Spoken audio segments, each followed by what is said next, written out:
आया था, कर्ष में अंतिम बार राम राज्य आया था परीक्षित के राज्य में।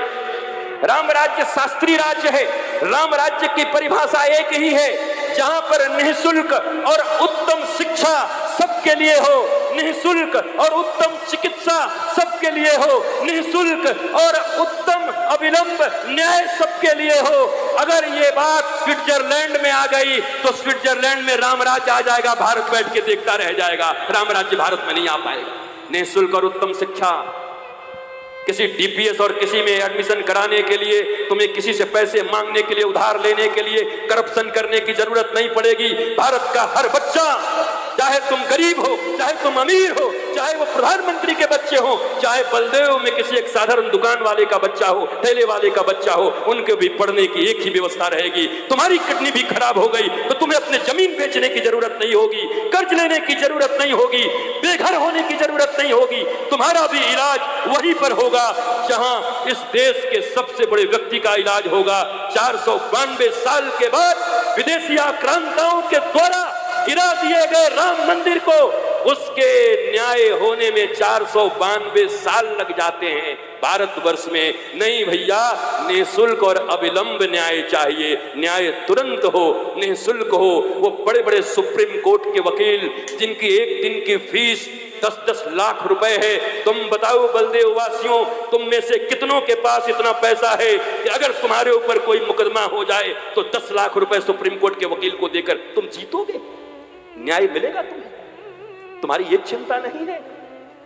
तुम भी वही करते हो। तुम्हारे बेटे बेटी भी अगर कुछ बन जाएं तो उनको भी झोंक देते हो, कान में मंत्र डाल देते हो, बाप बड़ा ना भैया, सबसे बड़ा रुपया, कमाओ बेटा, कमाओ बेटा, भर दो हमारा घर लाके। तुम भी यही कह देते हो। तब क्यों नहीं संस्कृति की बात कहते? अरे हम भी तो किसी माँ के बेटे होंगे, हमारे भी तो पिता इस पृथ्वी पर होंगे, हमारा भी परिवार होगा। आखिर उन्होंने भी भारत के लिए, संस्कृति के लिए, देश के लिए अपने बेटे का दान किया होगा आनंद के साथ कि देश की सेवा करो, राष्ट्र की सेवा करो, भागवत की सेवा करो। उनकी भी तो इच्छा होगी खूब कमा के भर दें। आपको जानकर आश्चर्य होगा, एक पैसे का लेन देन नहीं है किसी से परिवार में। आज भी नैतिकता और ईमानदारी से जिंदा रहिए, मौज में रहेंगे, मस्ती में रहेंगे। ऐसे नहीं बदलेगा। अगर आप मुझसे कुछ और सुनने की इच्छा रखते हैं या आपको ऐसा लगता है, खैर भागवत कहना मैं बार बार कह रहा हूं, बड़े बड़े विद्वानों के बस में भी नहीं है, पर हां जितनी भागवत 30 दिन में के और 30 दिन और 40 दिन का कोर्स करके वृंदावन में कोर्स करके भागवत कहने की जितनी शिक्षा ली जाती है, वो शिक्षा तो मैं 10 बार 100 बार आपको भी दे सकता हूं, और उतनी भागवत मैं आपको, और भागवत ही सुनाऊंगा 6 के 6 दिन। ऐसा नहीं कि भागवत के बाहर सुनाऊंगा, मैं सिर्फ भूमिका बना रहा हूं, महत्व बना रहा हूं कि क्या जरूरत है। कहीं वही भागवत समझ करके अच्छा भागवत महाराज जी आए, ठीक है भागवत पिछली बार हम सुने थे, हम तो उनका भागवत सुने, मैं इनका भागवत क्या सुने? किनका सुने हो? किनका सुने हो? बताओ जरा, परिवर्तन बताओ, जीवन में परिवर्तन बताओ। अगर 2-4 चीजें बोल करके विद्वता को, केवल विद्वता का प्रकाश करना चाहते हो, विद्वता प्रकाश का विषय नहीं, विद्वता बोलने का विषय नहीं, विद्वता तुम्हारे जीवन में मुस्कुराहट बनकर आएगी।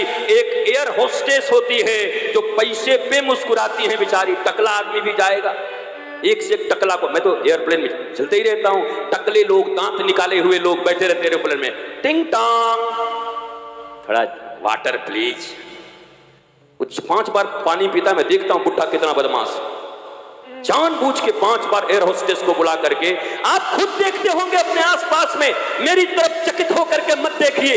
मैं कोई चिड़ियाघर से नहीं आया, इसी भारतवर्ष में हूं, मैं भी देख रहा हूं, आप भी देख रहे हो। समाज को, राष्ट्र को, लोगों को, अपने बच्चों को, अपनी संस्थानों को आप भी देख रहे हो। लेकिन वही अगर एरोप्लेन से नीचे उतर करके वो बोले एक गिलास पानी पिलाओ, तो सैंडल निकाल के 2 सैंडल मारेगी कि मेरी ड्यूटी वहीं तक थी टकले, तेरे मुंह से बास आ रही थी, लेकिन मेरी मजबूरी थी कि मैं मुस्कुरा के तुमको जल दे रही थी, क्योंकि मैं नौकरी करती हूं मेरे माता पिता के लिए, अपने घर के लिए।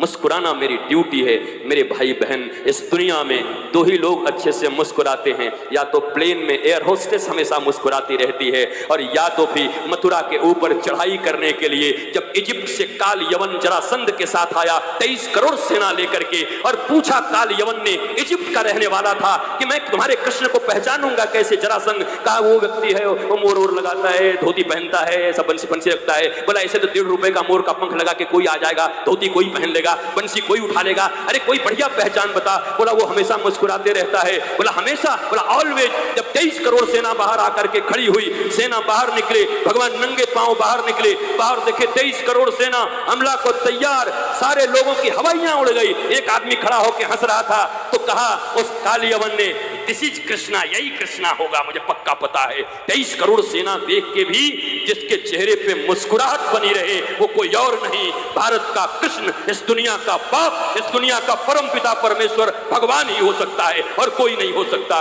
तो वो मुस्कुराहट चाहिए या एयर होस्टेस की मुस्कुराहट चाहिए?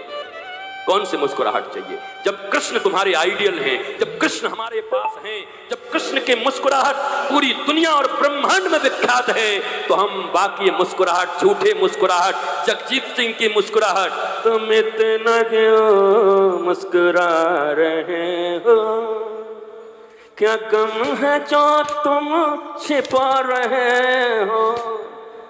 इससे ये पता चलता है जगजीत सिंह का जीवन कैसा होगा बेचारे का।